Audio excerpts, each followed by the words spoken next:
For many of us at this time, our levels of anxiety are rising again. We are faced with increasing infection rates and tightening restrictions in some areas. It's sometimes hard to know what to think.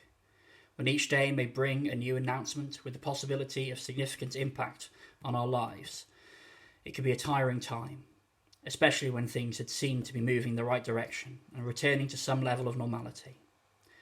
When we were first faced with this situation in March and April, I took great comfort from reading Matthew chapter 11, verses 25 to 30. In verse 25, Jesus is talking about who will and won't receive him in the gospel. This is something we are not able to comprehend. J.C. Ryle says that the sovereignty of God in this matter is a deep mystery. We cannot fathom it. It is a description that could well be applied to our current situation. Often when facing a situation, we struggle to see God's hand in it. But God doesn't work in the way we expect, not in the case of salvation, nor in many other situations. So we shouldn't expect to understand everything that he is doing now. Instead, we should trust that the same God we see in Scripture is acting now as he did then. And we should be encouraged that the God who is far beyond our understanding is in control of the situation, even if we cannot fathom it. The second reason I found these verses such an encouragement are the well-known words of verses 28 to 30. I found the whole experience of going into lockdown and everything that went with it really tiring, and as time went on I started to feel very weary of the whole situation.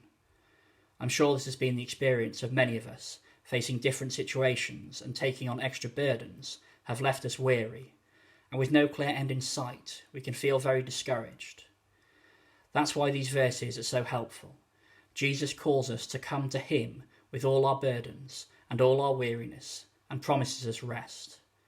Not a physical rest, though that may be needed too, but he promises that those of us who follow him and learn from him will find rest for our souls, something that is much needed by us all.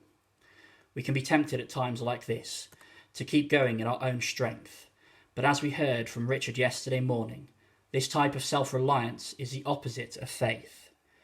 What we need to do is come to Jesus and rely on his strength. It is a combination of trusting that God is in control and turning to Jesus with our weariness and burdens to find the rest for our souls that is only found in him, which makes these verses so powerful. I have found them a great encouragement, and I pray that if you are finding things difficult, you may also find encouragement in them.